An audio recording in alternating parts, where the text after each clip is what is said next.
Be a cool person. Is it all in person though? We're live. No, we've done some that were. Hey, everybody. Welcome to another episode here on the OWWL Podcast. It has been a crazy day. We did a call-in show for approximately 3 hours today. And for the first time, we had those individuals in a group on the homepage of the OWWL app. People were calling into the show and connecting and, of course, building meaningful relationships. It was pretty cool to witness. Then I jumped into another podcast on the shrimp tank, and now I'm here doing other podcasts. So you don't always have to wait around every month to do one show here or there. You could just knock it out all in one day and then go back to doing other stuff the next day. What were your thoughts about today, Ellie? I mean, yeah, it's it's a lot of energy, but I think, coming from our event that we did on Saturday with the Speakers and Coaches Network, it's super important to follow up with people, create these opportunities for networking on the go. I feel like we have so many entrepreneurs, coaches, speakers, people who want to speak on big stages. Everyone these days is a coach, honestly. Even Ali and I today, before she's like, "Oh, our school does coaching," so it's like it's a great opportunity for those of you who haven't seen it yet to start joining our groups and networks on the app, the Speakers and Coaches Network. Make sure you go check that out on the app. And a lot of them are authors as well. Yeah. Right? Their whole event this weekend was a book that was co-authored, and they're going to have a big launch at Barnes and Noble as well. And they started as coaches and speakers, but now they realize, like, when you have that group, everyone wants to write their own book as well. Yeah. And so, yeah, it's just a great opportunity to continue networking. I want to get into our guest today, though. We have Ali Kaufman here. She is the creator, founder of Space of Mind. She also has a nonprofit that she was just sharing with us about. So tell the audience a little bit about yourself, Ali, and your journey. Oh, that's a big start. I know. I don't know. I'm just a big, prolific problem solver with a lot of creative energy, and started Space of Mind as a coaching company, working with people who were dealing with inattention, disorganization, and anxiety. So my first two groups of clients were CEOs and hoarders. And interestingly, I was having the same conversation with each type of client because clutter is clutter. It doesn't matter if it's physical or mental or whatever. It's just, getting in our way. So I started the schoolhouse program, though, because the CEOs started to invite me into their homes once we were creating order in their offices. And so I was traveling around the country and meeting with people and started to see how families were really struggling with school-related stress. And so we could fix things in the home, but the system from the school was not fixable. And that was causing a lot of chaos. And, I realized that was the problem that I didn't really see anyone solving. And so can you go into detail a little bit of the chaos? I have a 9 and 7-year-old, so there's always chaos. So I really want to hear from you when you say there was chaos, and it doesn't matter if you're worth $100 million or $10,000. Like, there's chaos with children, right? They don't care about these things, right? They come home, they have homework to do, and it's stressful as a parent. I was watching our producer Stephanie, coach her daughter, right, with homework, and getting the focus on the numbers when they're not into numbers is a struggle for all parents, right? Well, the first problem is homework. There's no research that shows that homework helps learning. In fact, everything we know about homework is it's doing the opposite. And kids right now are tired. Just existing in a school day is exhausting. And they're stressed from things that have nothing to do with learning. And they're stressed with things that have everything to do with learning.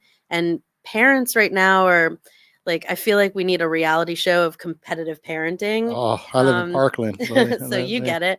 And parents are a whole website, Parkland Talks, right? You post on it. It's like Parkland problems, as they say, right? It's like parents are taking on this identity. If my kid is struggling, then there's something wrong with me.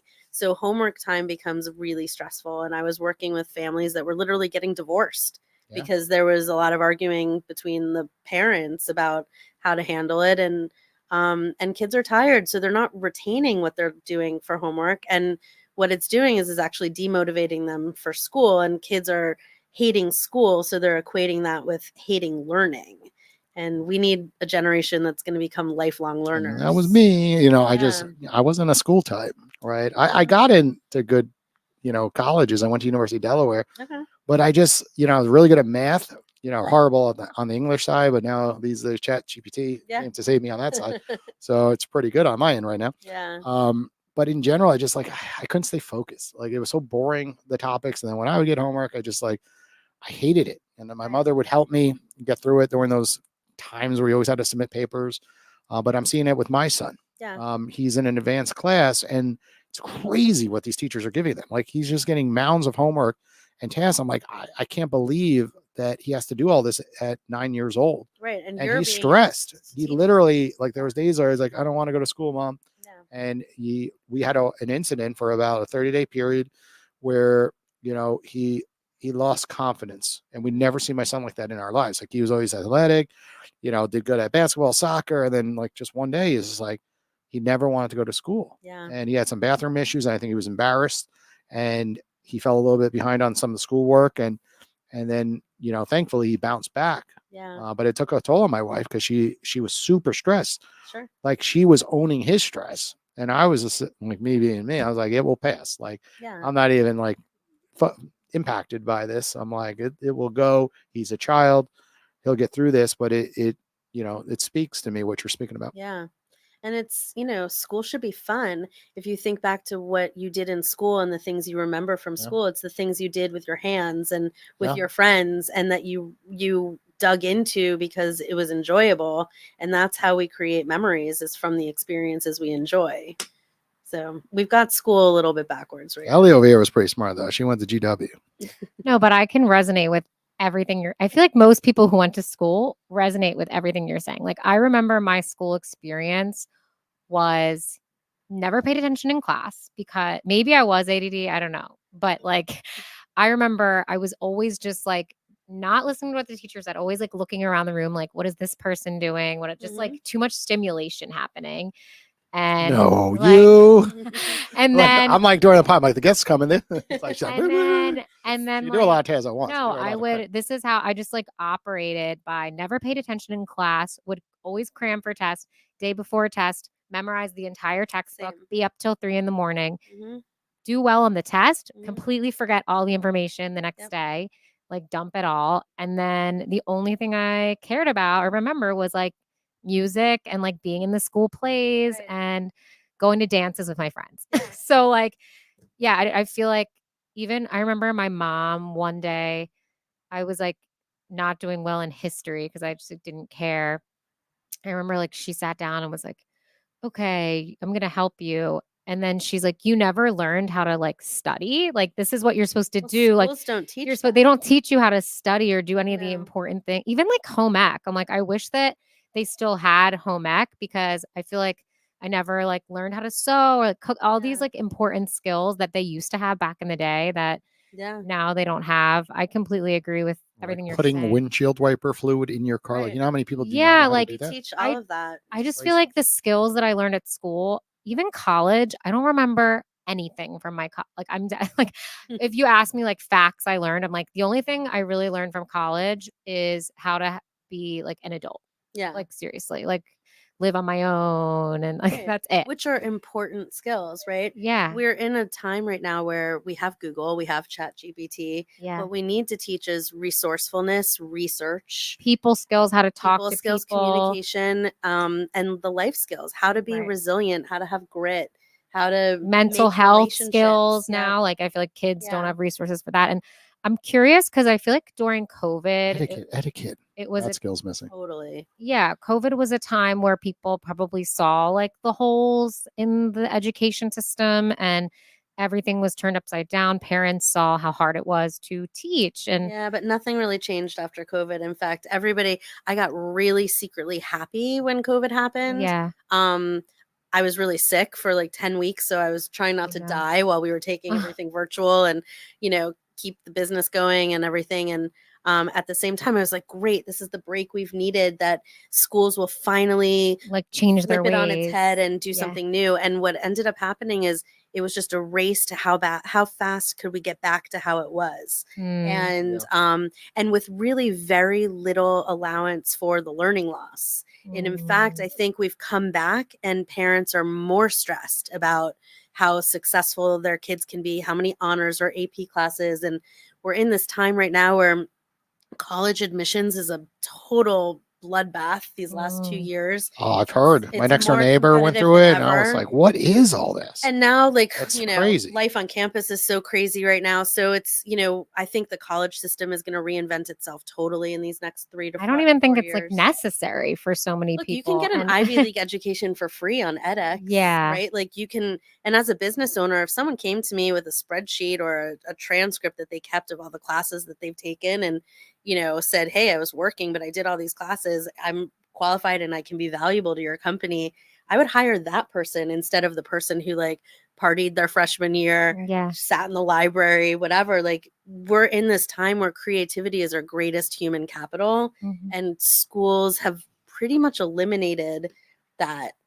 Yeah, well, the thing I was going to mention about COVID was not necessarily like that people change, but I guess more of like, did you get more enrollment in the school after COVID because people like maybe saw that how their kids were learning? So it did open up room for people to feel less like the pods were othered. happening and all. Yeah, like our, you know, our program is, I started Space of Mind Schoolhouse as a homeschool program with 3 kids in my living room. And I did that because I had toured about 25 private schools about 2008, 2009, trying to see who was doing it better because I had so many kids like your son who just stopped wanting to go at like, you know, around 2008. Online bullying was now becoming a thing with social media, and Edline, which is like the website to keep track of your kids' assignments, was causing all these fights. Like mom would check Edline before breakfast and then yell at their kids on the way to school. Nobody wants to start their day off that way. So it was, you know, COVID did make it a little less weird to go to a non-traditional school, but South Florida is strange. We've gotten a lot of new enrollments from up north. Families who have come down who are more open to finding a school that fits their child. But there is down here this sort of like, I have to be like everyone else. And I think a lot of kids are struggling because of that, because parents are afraid to feel othered or that they, you know.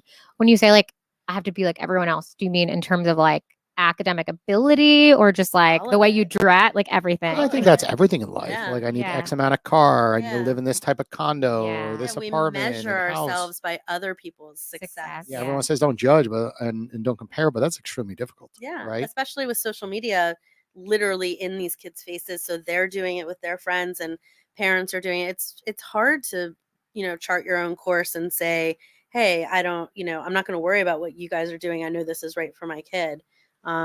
It's interesting. We have a couple of families whose where the parents are not American, and they are looking at it like, this is how the system should be. This is how school should be. And there is no concern, because when you're coming from a culture outside of ours, you're looking at what works best for your kid. I think it's just, I don't know. We've been sort of trained to not be outside of the box with school, but yet we are in an economy where you have to be outside of the box to make it big, right? So it's tough. Can you explain the school in more detail? I really want our audience to really understand like what grade levels, what is the cost, for example, how many different classes, teachers, for example. Just explain it in more detail so we really get a full understanding. So I started the schoolhouse in 2010, and it was long before COVID popularized homeschooling and pods, but I figured out that homeschooling was a way to kind of create a school without technically and, you know, being a school. So we're compliant to our families and our kids, and obviously the homeschool and state graduation requirements. We have kindergarten through 12th grade. We also have a gap year program for up to age 26, where we teach workforce development and life skills and help students launch their own businesses. We do private coaching for kids, for adults. We've got adult programs because adults walk onto our campus and they're like, I want to go here. So now we teach, you know, adult rock band and cooking and art and all the things that we do for kids. But we have, you know, camp and all that. So our schoolhouse has 50 kids on campus. And then we have a virtual program that We write all of our own curriculum. So it's written in the gifted format, which is collaborative and creative and interdisciplinary. And it's all project-based learning. And we write a brand new curriculum every summer for the coming year. So it's always really current, which keeps our educators, who we call coaches, on their toes too, because we're all lifelong learners ourselves. I'm curious, like when you're writing the new curriculum, how does that process occur? Like who's involved? Like is all it of us? Okay. Yeah. So we do. Last month we had a professional development day, and the coaches spent the whole morning just brainstorming. So we came up with the theme for next year is "We Are the World," and kind of got inspired watching the documentary that just came out a few months ago. And so, how are we responsible for ourselves and one another and the planet and the economy and sort of the globalness of our existence right now. And so we just kicked off like, here's the theme, and then everybody spent the morning just like, on butcher block paper all over the room and just kind of mapping it out. And then we'll take a few weeks in June where we close the campus to kids, and we'll dig in and start brainstorming. And then we'll have July where everyone breaks out and works on their sections. But because it's so interdisciplinary, we're able to cover standards for multiple subjects within one class, so to speak. So that really allows, like, the kids who hate math, we teach math through the creative arts. Like we're able to teach math through cooking or music. So it used to be before we started doing this in the first couple of years, the kids who hated math would hide in the bathroom for 20 minutes. And so that wasn't really productive.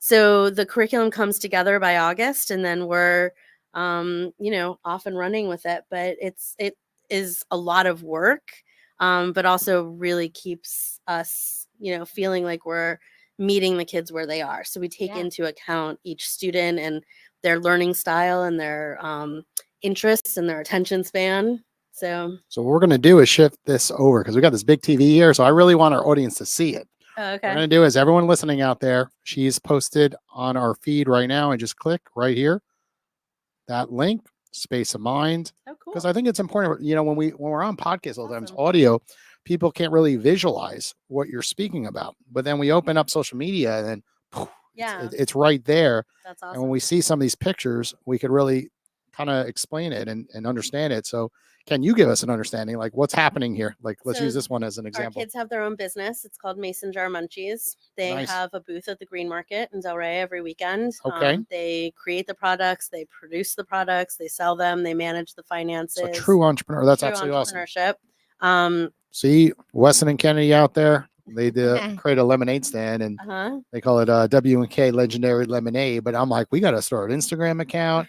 You got to post like this. I like that legendary lemonade. That's good. It's ours. Don't take it out there. But you think about it, all the kids have just a lemonade stand and it stops there, but they really could go a little deeper. Brand it. It's free to brand everything. Absolutely. Throw an Instagram handle up there. It changes every year, right? A different group of kids come up with different things. We've just opened, after a 4.5-year long construction nightmare, a commercial teaching kitchen.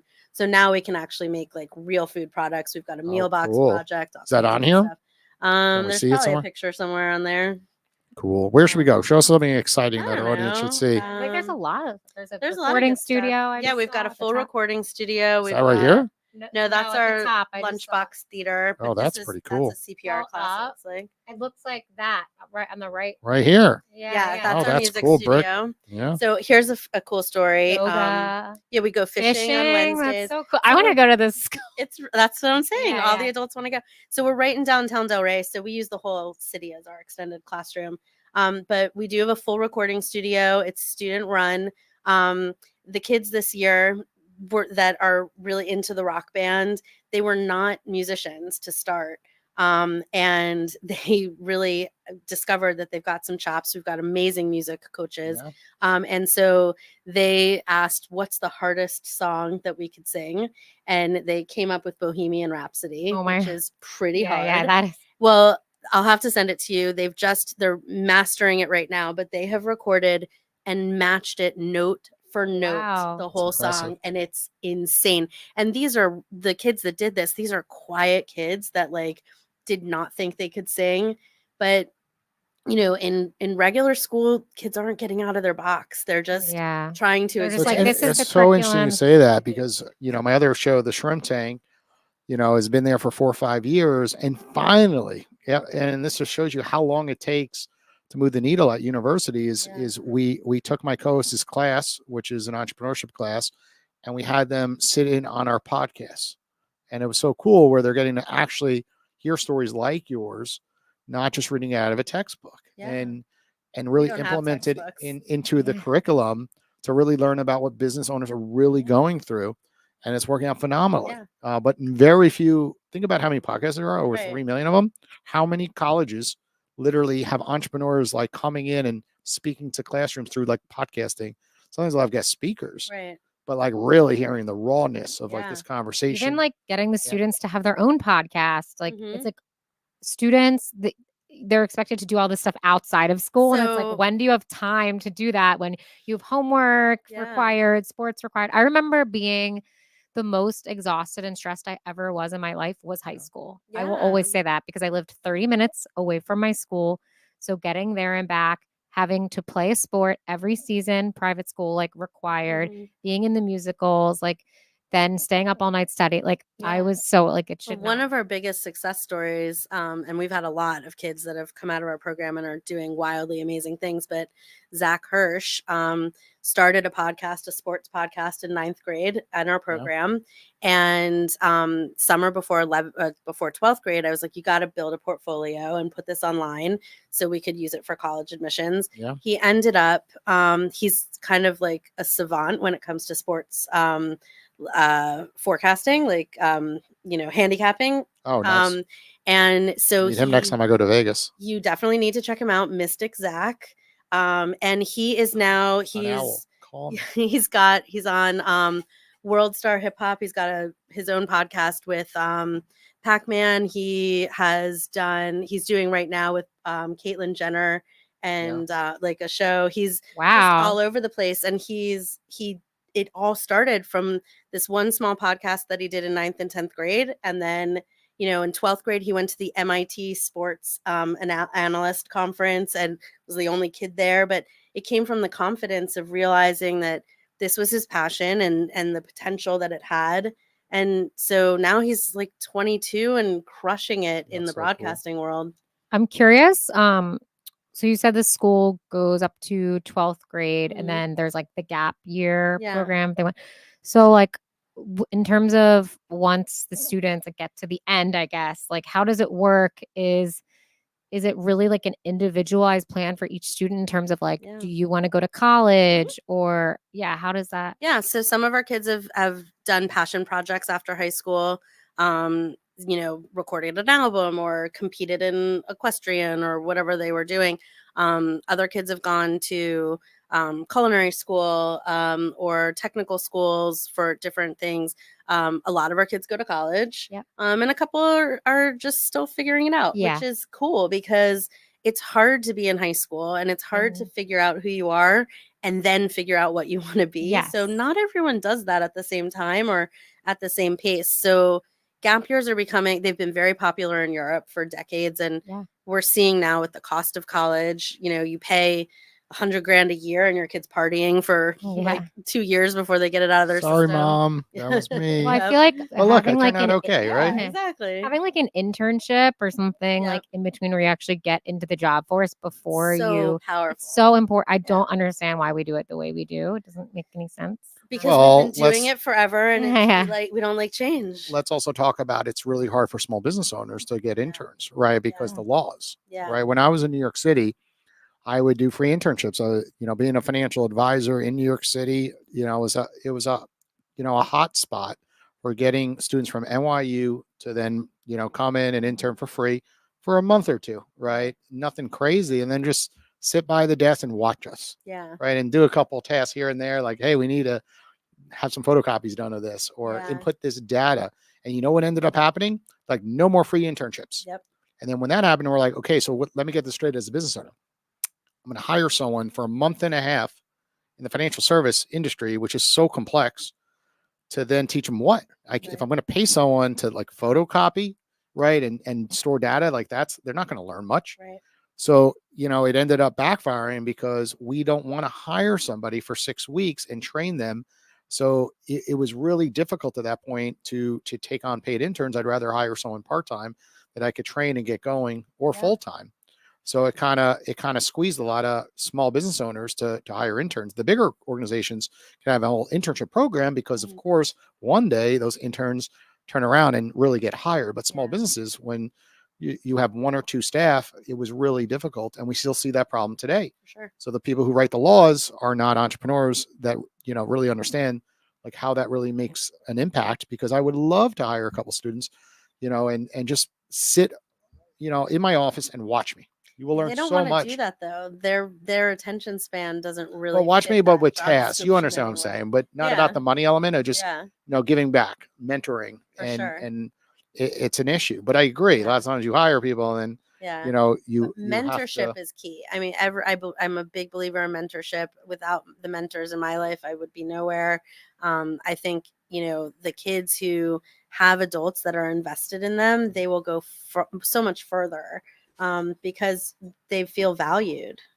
I agree. And I think more universities are never going to change when they just keep seeing the amount of applications pouring in and people willing to Yeah. pay $50,000 to $75,000 per year at Yeah. these private universities. Because why would they change? Yeah. Right? If the money keeps coming in, What was right? your experience? I'm curious, like in your education with Mhm. college and everything that made you want to change this, like To the way change the things. system. Yeah. I grew up in the 80s when they took all the kids with busy brains and they put us in the gifted program. Mm, Well, when I was out of college, I tested off the charts for ADD. But, when I was a kid, we were all ADD or autistic or full of anxiety. That's where we all landed.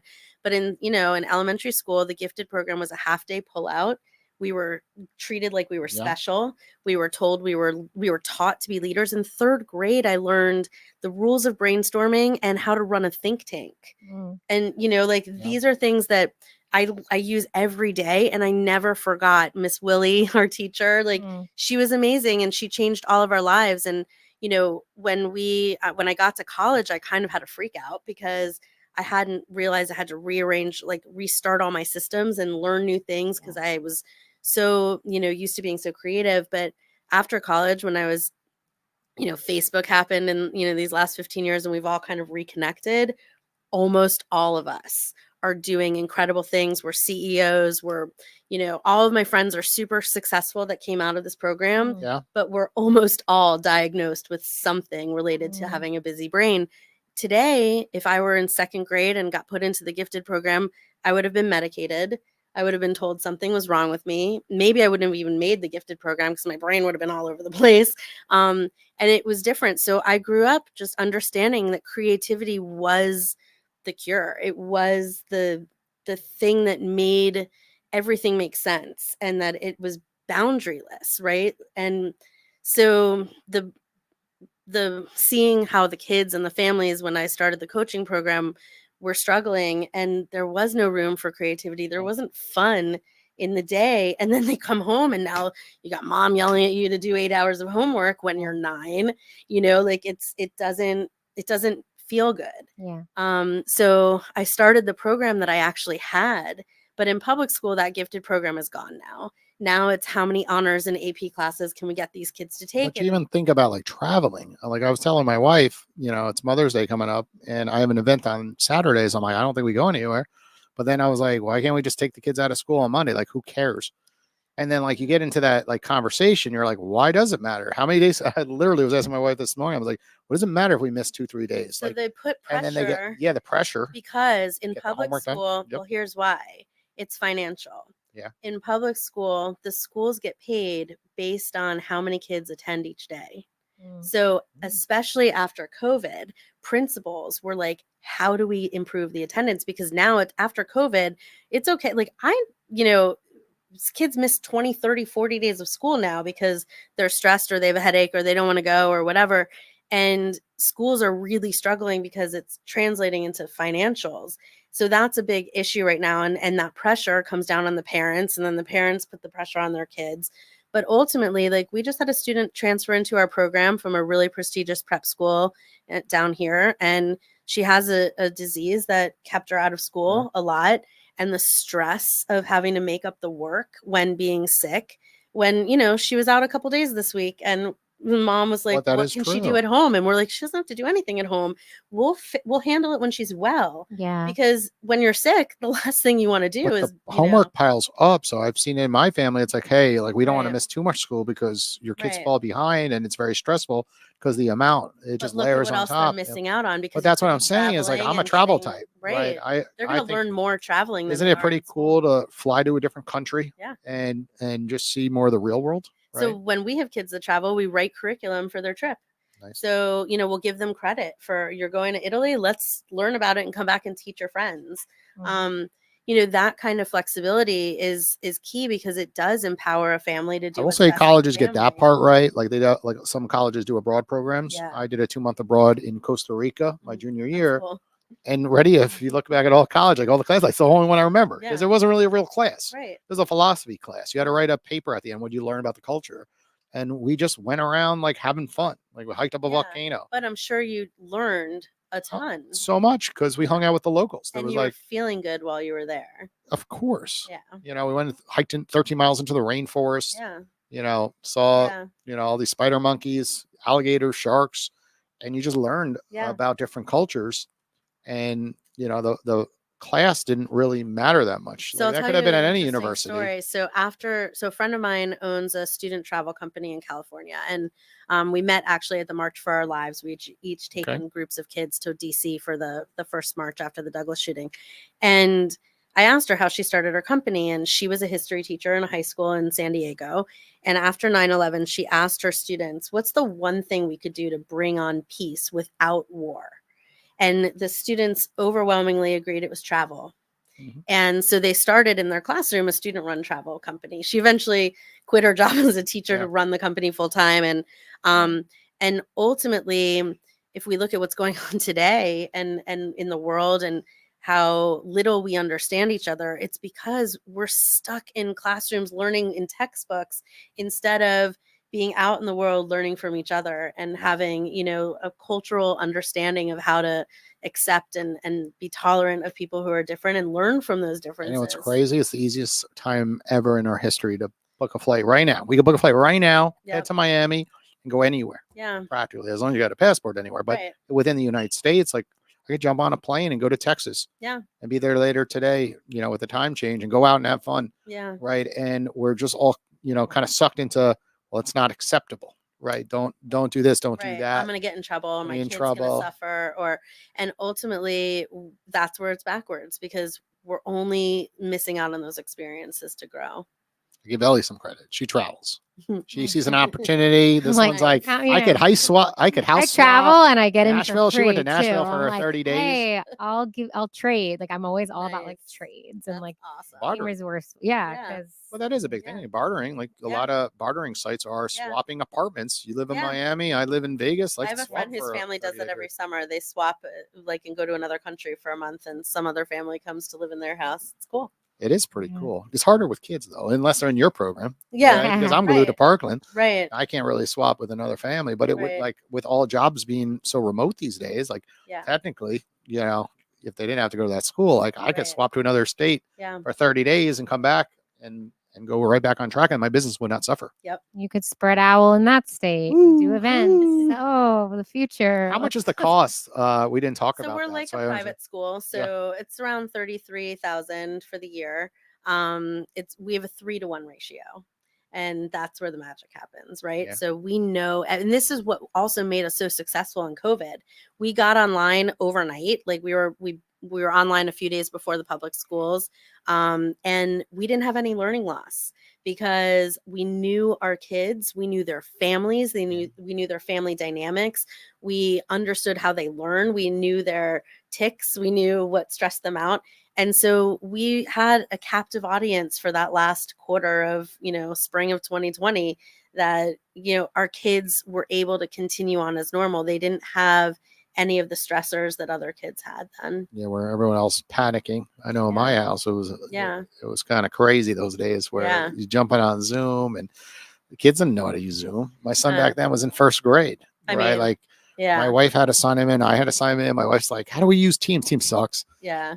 Back then it was really bad. It's kind of better, but like Teams not like Zoom. My mom was like, people were like, teaching. how do I log in? I was The like, teachers, good Yeah. luck. My Like, mom you was see them teaching and the to the winning parents were day. muting stuff. I mean, Yeah. and you saw the reality of some parents, how stressed they were, Oh yeah. screaming at their kids, like, sit down. I'm like, you Yeah. want to mute, right? A lot Yeah. of people saw, the other side A of lot parenting. of teachers, we were running yes. an after school program in some Title I public schools at the time through our nonprofit, and we tried to keep the after school program running for that hour a week that we were doing it. And we saw some crazy stuff in the background, right? We saw drug use, we saw naked parents, we saw, like a lot of stuff that, nobody needs to see. But also it helped us really understand what environments those kids were in. And so, there is something to be said from like when a student joins our program, we know a lot of things about them. We know, sometimes we've been to their homes. We know what their bedrooms look like. We know like what their family dynamic is in a way that helps us to really communicate with everyone in the family about how to be the most successful they can be in a learning environment. How does this translate to the work environment? Because what you're saying is you're stripping down the realness. And then with the work environment with HR policies, etiquette, it's almost like we go back to like, right? Well, does that make sense? We're treating our kids as though they are in that environment right now, right? They're learning how to communicate, how to build relationships, you said it before, confidence. It's everything, right? They're learning how to articulate their creativity. They're learning how to work in team with other kids. They're learning tolerance. Like, we're a small program, so if your kid doesn't get along with someone, we can't just change their class. We're going to handle it in the moment. We're going to teach them how to resolve conflict, how to create a repair when they need to in a relationship. So these are all the real work skills, right? The hard skills anyone can learn. Once you're passionate about something, you can learn how to run all this equipment. You can learn how to crunch the numbers for your business. You can learn production and operations.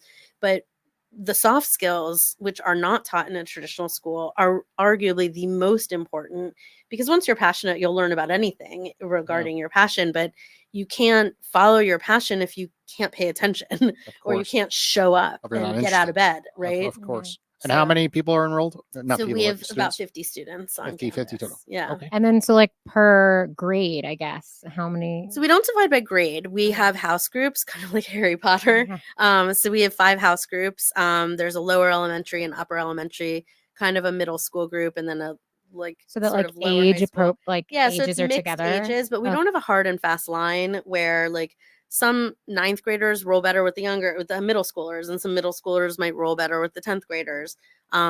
We also don't stigmatize on learning levels. So we have some 4th graders that are at 12th grade level in math right now. We've got, 11th graders that are reading at a 3rd grade level. We're not going to put the 11th graders in a 3rd grade group. We're going to meet them where they are with their peers. Right. But the 4th graders, some of them can rise up and be with the high schoolers, and they're holding the high schoolers accountable, right? So it's, if you're in a 10th or 11th grader and you've got a 4th grader show up in your math class, you're not going to let them best you. Yeah. But we're able to really be so flexible based on what's best for the student. And that's where, they get to be comfortable and in their sweet spot. That's really interesting. Yeah. Well, I think it's that time, right? When we go into the OWL app and we look at what experts are available to call, and we're going to call one of them and we're going to bring them live into this show. Does that sound good with you, Ali? Sure. She's in. So while I look for someone, we'll put Alexandra Labar. I was sneaking through her profile a moment ago. You two could chat a little bit while we wait for her to pick up. Sometimes it takes a minute to get connected, of course. Do people know that they're about to be called? Or No. Random? They know because they're live, so they'll see it, but they don't know they're on the podcast. Oh, really? Hello.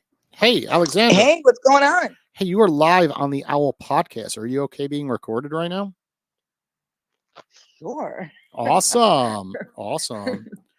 Alexandra, we have on? Ali here in the studio. Ali, if you do not mind, try to keep it to 30 seconds or less. Just tell Alexandra a little bit about who you are, your business, and then I want Alexandra to ask you a question. Okay. Hi, Alexandra. How are you? I'm great. How are you? And she's a past guest, by the way. Okay, cool. So She I knows guess the you know the drill. Well, Yes. I'm an educator. I run a very non-traditional educational services company. We work with students from kindergarten up through age 26, and we work with adults. And our mission is to use creativity to be the antidote to learning-related stress. And Alexandra lives in Coral Springs, by the way. Oh, So right on. Well, we're in downtown Delray Beach. Oh, you're in Delray Beach. I was going to ask where the school was. Yeah. Is it how many students do you have? So we have about 50 on campus, and then we have a virtual program with kids from all over the country. Wow, that's amazing. How many teachers for that program? We have about 26 on staff right now. So I was just saying we have a 3-to-1 ratio of students to educators. Very awesome. Alexandra, she was just sharing that the students have like different businesses they're operating. It's pretty darn cool. Like, so think about children at an early age when they go to school, like they're literally setting up like a coffee shop. So they're learning those skills to run a business right out of the gate, where folks like myself and Ellie over here would go to school and be bored to death in the back of the classroom, you know, because we just lost focus and we hated homework, where a lot of our students are really getting out there and doing things. Also, they don't have homework. No homework. I love that. I love that so much. We talk about that all the time, where we feel that schools kind of not teach people like us, like entrepreneurs, being able to just go out there and doing things, your passion. It's more of like just more structured. So what you're doing is incredible. You're getting children and, you know, ready for the world, because that's the real world. That is true. I love that. Thank you. Well, we got to ask Alexandra a question. Alexandra, Ali has not met you before. So give us 30 seconds who you are. Give us your elevator pitch, and I want Ali to ask you a question. Awesome. Well, Alexandra Silva-Labar. I am the founder and owner of Exandra Marketing. We're a full-service marketing firm. We help businesses with their branding, mission, vision, really kind of take their entire marketing and put it into more of just their vision, you know, making sure that, you know, it's kind of all uniformed. And I'm also the author of the book called The Power of Networking. My passion is to help people become a better networker and connect higher with their clients and whoever is speaking to, instead of that quick, just hi, hello. We want to make sure we have those deeper connections. So my book kind of talks about the 7 essential C's of networking, how to get out there and really meet your ideal clients and, you know, become a better networker. That's awesome. We were talking earlier about mentors, and I would imagine that you had somebody in your world that was crucial to teaching you how to go out and communicate and be confident while networking and putting yourself out there. Yeah, so I had a lot of different mentors, and I actually kind of had a different route where my parents passed away when I was very young. So at 13 years old, I had no parents. Yeah, so I had to lean on to so many people for resources because, of course, I didn't have my parents. And I just became really good at connecting with people because almost was forced to do it. Yeah. So I didn't even know how great I was at it until going into corporate America. And I was always the one that's connecting everyone. And then I kind of had to think about it. I'm like, wow, I just became a really good connector because I had no other choice. Right? I needed to lean on to other people, and I knew that I couldn't do it alone. And that's the same thing as business, right? You can't do it alone. That's why my book, and I'm so passionate, even what Jason's doing here, connecting everyone, we can't do it alone. We need people to help us take and move our business forward. And it takes a team. It takes those networking alliances to really help you in your business. So that's what it's all about. Yeah. Well, and resilience and grit is everything. And a rising tide lifts all boats. We're on your Instagram account, and we're showing the audience on the TV, you know, your book, your flyers, some of your events. Very cool. Staying busy.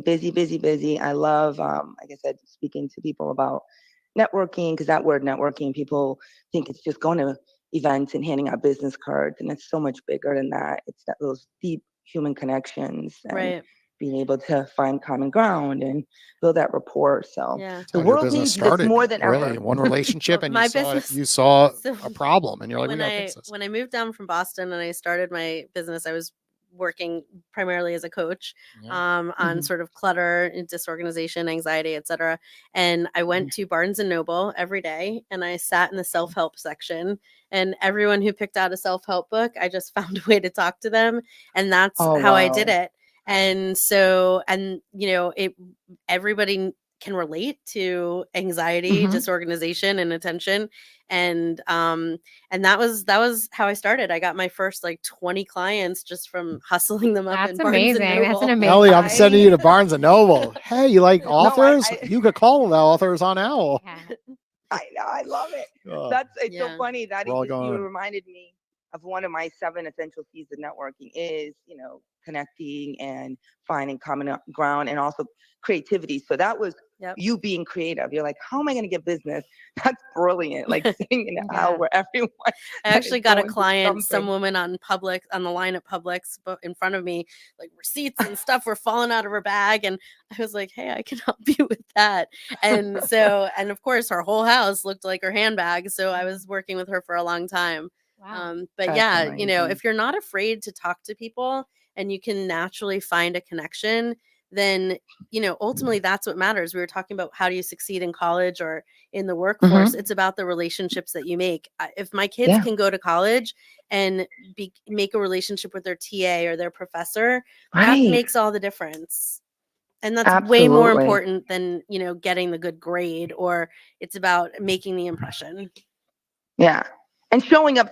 That's Yep.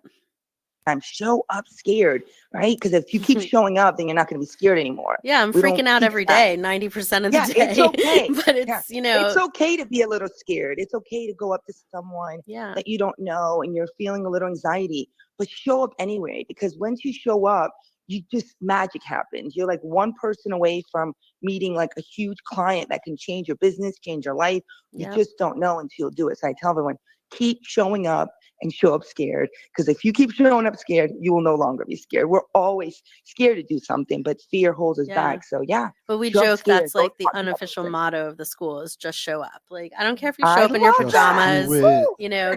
just show up, because if you don't get out of bed, you can't do anything. But we've had kids that just show up. Sometimes we put them back to bed up in the yoga studio and give them a nap, or Oh my cook them breakfast gosh. an hour later and get them started on the day again. And what they learn is that you can always find the start, but if you never leave the house, you won't. And so it is about showing up. What about just I love that. try it? Right. Yeah. Too often everyone's like, well, I don't want to try it. Yeah. Right. And it's fear to start something Yeah. new. And I think that's also important, because Yeah. everyone, knows that the more you just try things like podcasting, Yeah. it's the worst podcast host in the world. I'm getting okay these days. But in general, like, I just knew I needed it for my business, Yeah. and I just tried it, and I got better and better. Ellie did the same thing. I knocked on her door, and I was like, hey, I kind of need another co-host, when she just started working here, and she just tried it. And now she, we try 70 to get episodes them in. to try things twice, right? Like the no thank you portion, try it twice, because the first time you're in your own head, and the second time you have a different experience. And if after 2 times it's not your jam, that's okay. You've tried it and you can move on and know that you're not going to die, right? Like that's basically it. Nothing's that dramatic. And I was Very watching a true. TikTok video about this. It's like they gave 2 classes the same task. One was like build the perfect pot, and the other was like build as many pots as you possibly can during the semester. And the one that tried to build the perfect pot, didn't look as good as the ones at the end that were done over and over again, because they just got so good at making pots. Yeah. That same thing in business, right? You could try as hard as you want to get the perfect podcast, right? Or the interactive podcast. And I'll use that as an example. Yeah. People don't know that interactive podcast booth that I had at Alexandra's event just 4 weeks ago, I've done it like 40 times, and I made it better every single time. Of course. And it's because I tried it, but everyone else is trying to like write it on a piece of paper. You just can't do it the right way unless you experience what people are talking to you about. Alexandra, thank you. We are short on time. Appreciate you joining us on the OWWL Podcast. Boom. Pretty cool, right? Yeah. Well, the best part about this app is like, you are not required to speak more than 10 minutes. You could request more time, but it ends, which is great for networking, on the fly. And we've all been kind of sucked into a meeting, in person or on Zoom, where you're like, I just can't get off the meeting. Right. Well, this is just like, just shuts you right off. See ya. Yep. Yeah. Gotta go. So it's what you were just saying. Before I started Space of Mind, I was working at what was then the world's largest software development company. They've since been bought by IBM, but they had created the universal software development process. And I had my own office because my ADD did not meet well with cube life. Okay. But I was staring one day at the poster of the software development process, and I was always working with kids outside of my job. So I was tutoring at the time some kids that had a lot of test anxiety, and it clicked for me one day. And I think this is the sort of genesis of Space of Mind, was that when software developers create their product, the testing phase of the software development life cycle is the longest part of that life cycle. And it's designed to break the product, right? Yes. You want the product to fail so that you can understand how to make it better. As soon as you've gotten enough things right, you release the product, but you immediately start working on the next version. There's no expectation in development of perfection. And in school, you get the test once. Nobody hands it back to you and says, hey, I noticed you missed these questions. Can we sit down together after school before we move on? I want to make sure you learn this. Yeah. And you're penalized for getting it wrong. So there's this expectation and learning of perfection, and you have to be on test day. There's no room for not feeling your best. And in life, in business, we don't have that. There's so much room for mistakes. In fact, everyone who's successful will tell you that it's their mistakes that made them so. Oh, I've screwed up this app so much in the early days. So I go back and say the next person who builds something similar, hundreds of thousands of dollars. Sure. What we built, what I thought was going to work, Yeah. the feedback we received, and then we switched it because what you think on paper, like, oh, this is the onboarding journey. People are going to watch a video and learn how to use the app. Nope, everyone Right. hit skip. Yep. Right. Even when you force them to watch it, they aren't listening. Yep. Right. When you put words down on here, it's like, nope, they're not reading the words. Too long. Yeah. 4 sentences, too long. 1 sentence, maybe. Yeah. But it's a different world today than it was 30 years ago because the amount of noise out there. There's so many websites, so many social handles, so many apps. Yep. And unless there's enough value for someone to sit there and watch everything, it's hard these days. And you have to, if you're going to build an app out there, I'll use that as an example, or any business for that matter, is just test stuff and then go with your gut and just keep changing and getting feedback, and failure is part of the process. Yeah. And, perfectionism is this myth. Like, I don't know what perfect even is. It's, so being afraid to fail is never going to get you anywhere. And here's the thing. I've interviewed over 300 CEOs and entrepreneurs now through both of our shows. And what you start realizing is no one knows what the hell they're doing. Absolutely not. We're I all really faking mean it. Like, everyone might be good at like one part of their business. Yeah. But then you think they know about the finances with like the retirement accounts for their employees, how that all, really works under the hood, or the HR side or the legal side. Yeah. It's just once you have a business, there is so many different verticals, and it's practically impossible for someone to know everything about each vertical. They'll know a little bit about each vertical. Mhm. And I think that's where lots of times people get it wrong. Entrepreneurs are really good generalists. Yeah. Right. Often they're really good specialists. No, they know how to put out fires. They know how to communicate. They have good etiquette. They have good time management skills, and they know a lot about all the different things operating their business, but they know when to hand it off when they're not the expert. Right. Well, finding the right people that can take your vision to the next level is everything. Yeah. And then, letting that process happen. And having a mentor to actually, share this information and listen and take and take constructive feedback, which I am horrible at. Ellie tells me all the time, and actually then, execute with the feedback. Ellie, I'm listening. I just like to give back to you a little bit, but usually I'm taking it in. And then I do it, and you're like, he did listen. He wasn't just messing around. Sometimes you say that. Sometimes she's like, wow, he actually did listen to a lot of this stuff, even though it sounded like he was not. Yeah. I have way more respect for the people who tell me I'm wrong than the ones who walk away and silently probably think I am, but will never tell me. Oh, I love that. I'm from Philly. There's realness. Yeah. Like, I'm just going to tell you to your face. Yeah. Like, and sometimes I'm like, because I went to Catholic school growing up, and it was like very much like, you don't speak, out to your elder. So I literally today I was like, was I like too rude? He is my boss. Like today. Oh, thank you. And then I was like, nah, it's okay. He needed that. He needed. Yeah, and I'm like, well, we are to start up. When he's different down. culture, know. So yeah. I think it's important to say how you feel, because otherwise we build resentment and things like, but not everybody is comfortable with that. Yeah. Well, sometimes is it cross the line sometimes, by not being respectful in the right format, because I think Yeah. sometimes you'll say well, I'm allowed to say how I feel, but be careful. That's the person who strokes the check. Like in a business setting, Sure. I'm saying like Yeah. do it with etiquette, I guess is what I'm saying. Yeah. Like naturally tell them how absolutely. you feel, not in a slang. Like I think social media gets this wrong. Mm. They're like, I'm supposed to be able to say how I feel at work. It's like, yeah, but that doesn't mean you could use F-bombs, right? It doesn't mean, Yeah. that email shouldn't be like, dear John. Like you kind of understand what I'm saying. Yeah, Maybe it's not coming absolutely. out the right way, There- but I'm It no, just, there's depends a on the way. culture too. I'm I just It's saying true. it should come from a space of like, tell it so that it's constructive feedback in the right direction, Yeah. not in a etiquette way, if that is even a word, but bad etiquette, right? Inappropriate. That's the word. That's the Yeah. word. So yeah, I mean, in Space of Mind, it's really important to me that we live our truth, right? We want to teach the kids how to be vulnerable and how to own whatever their emotions are and communicate what they are. So I want our coaches to also, we call our educators coaches, and Sure. I want them to also be able to be in a vulnerable state when they're at work. Obviously, sometimes like we have to dance around that boundary, Yeah. right? But it's important that we're all, I think kids do this all day during regular school. They can't express their emotions. They don't even have Yeah. words for them sometimes. And then they come home and it's like they regurgitate everything all over their parents, right? Because Sure. it's all like I'm totally accepted at home and I can just get in the car or get home and just release it all. And then now you're fighting with your kid because they're like losing their minds at home.